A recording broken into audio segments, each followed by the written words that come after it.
Hello friends, Radhe Radhe. आज मैं कहानी शेयर करूंगी। किसी गांव में दो किसान रहते थे। दोनों बड़े गरीब थे। उनके पास बहुत थोड़ी ज़मीन थी जिस पर खेती करके अपना व अपने परिवार का वह गुजारा करते थे, निर्वाह करते थे। ये भी एक प्रेरणादायक कहानी है कि भगवान से शिकायत। समय गुजरा और उन दोनों की मृत्यु एक साथ ही हुई। जैसे कि ये संभव ही है या मुमकिन है, मृत्यु तो पहले भी मैंने कहानी एक करी थी कि अटल है। दोनों को यमराज के पास ले जाया गया। यमराज ने पूछा, बताओ कि तुम्हारे इस जीवन में क्या कमी थी और तुम्हें क्या बनाकर पुनः इस संसार में भेजा जाए। आप इसको धार्मिक कहानी भी कह सकते हो, एटलीस्ट कि भगवान से जुड़ी हुई है, या इसे प्रेरणा भी कह सकते हो। छोटी से छोटी चीज़ में भी हमें प्रेरणा मिलती है। पहला किसान क्रोध से बोला, प्रभु आपने इस जन्म में मुझे बहुत ही घटिया ज़िंदगी दी, कुछ भी नहीं दिया मुझे। पूरा जीवन मैंने खेतों में बैल की भांति काम किया, यानी कि बैल की भांति बैल की तरह काम किया। जो थोड़ा बहुत कमाया भी वह पेट भरने में ही खर्च हो गया। ना तो मैंने और ना ही मेरे परिवार ने अच्छे वस्त्र पहने और ना ही अच्छा खाना खाया। तो दूसरा किसान की बारी। यह सुनकर यमराज, दूसरे किसान की बारी बाद में आती है। यह सुनकर यमराज कुछ समय मौन रहे, फिर पुनर्बोले, तो अब तुम क्या चाहते हो। इस पर किसान बोला, कुछ ऐसा कीजिए कि मेरे चारों ओर से पैसे ही पैसे बरसे, परंतु मुझे किसी को कुछ ना देना पड़े। प्रभु बोले, तथास्तु, मतलब ऐसा ही होगा। उसके बाद क्या होता है, जब दूसरे किसान की बारी आती है तो दूसरे किसान से भी पूछा जाता है। देखते हैं क्या पूछते हैं यमराज। उससे पूछते हैं कि तुम्हारी क्या इच्छा है, कि क्या तुम्हें भी मुझसे शिकायत है। तो किसान बोला, नहीं प्रभु, मुझे आपसे कोई शिकायत नहीं है। मैं आपसे क्या मांगूं, कि शिकायत है तो ना कुछ मांगे, शिकायत नहीं है तो बोलते क्या मांगूं।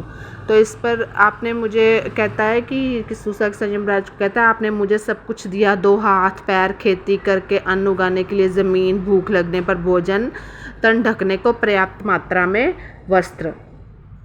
तो जब दूसरा किसान यमराज को सिर्फ कहता, एक कमी लगी मुझे अपने जीवन में कि सीमित मात्रा में अन्न धन होने के कारण मैं अपने द्वार पर आए भूखे व ज़रूरतमंद लोगों की सहायता नहीं कर सका। हमें भी यही चीज़ें मांगनी चाहिए, क्योंकि हम इतने योग्य होने चाहिए कि दूसरे को खिला सके। बल्कि कुछ ऐसा कीजिए कि अब जो जन्म मिले तो यदि कोई भूखा व्यक्ति मेरे घर आए, मैं उसकी खूब सेवा मन से करूं, सहायता कर सकूं। यमराज उसकी बात सुनकर प्रसन्न हुए और बोले, तथास्तु। दोनों किसानों को पुनः उसकी गांव में जन्म मिला। समय बीता, दोनों बड़े हुए। पहला किसान जिसने अपने चारों ओर धन की और किसी को कुछ ना देने की कामना की थी, और ये तो पहले किसान था, और दूसरे जो किसान था वह उस गांव का सबसे बड़ा भिखारी बना और हर कोई उसकी झोली में दंड डालता, किंतु उसे किसी को कुछ भी ना देना पड़ता।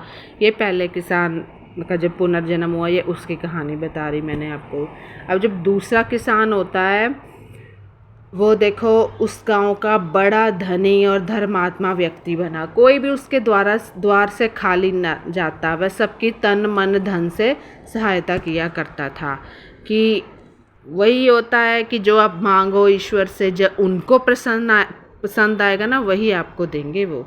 मित्रों, ईश्वर ने हमें जो दिया है उसी में संतुष्ट रहना चाहिए। अक्सर देखते हैं कि हमें हमेशा भगवान से शिकायत रहती है कि हमें यह नहीं दिया, हमें वो नहीं दिया। हम भी खुद करते ही हैं शिकायत। अगर हम थोड़ा रुक कर यह सोचें कि उस दयालु परमात्मा ने हमें कितना कुछ दिया है, तो हम सिर्फ उसका धन्यवाद ही देंगे और कुछ नहीं। आगे बात ये होती है कि हम छोटी से छोटी चीज़ में तब तक संतुष्टि नहीं पाते जब तक वो हमारे मतलब मुताबिक नहीं है, हमारे लायक नहीं है। दूसरों की उन्नति को देखकर दुखी होने के कारण हम उन संसाधनों का भी ठीक प्रकार से आनंद नहीं उठा पाते जो हमारे पास। हम दूसरों को देखते हैं कि उसने क्या खरीदा है, खुद पे नहीं हम अपना देते। दृष्टिकोण के 2 पहलू होते हैं, एक सकारात्मक और नकारात्मक। अभी हमारी सोच पर निर्भर करता है कि हम चीज़ों को किस रूप में देखते हैं। देखना दोनों तरफ से ही चाहिए, लेकिन उसको अपने ऊपर नहीं हावी करना चाहिए। मैं तो ये कहती हूँ। ठीक है, धन्यवाद, बाय बाय। आपका दिन मंगलमय हो। Good afternoon.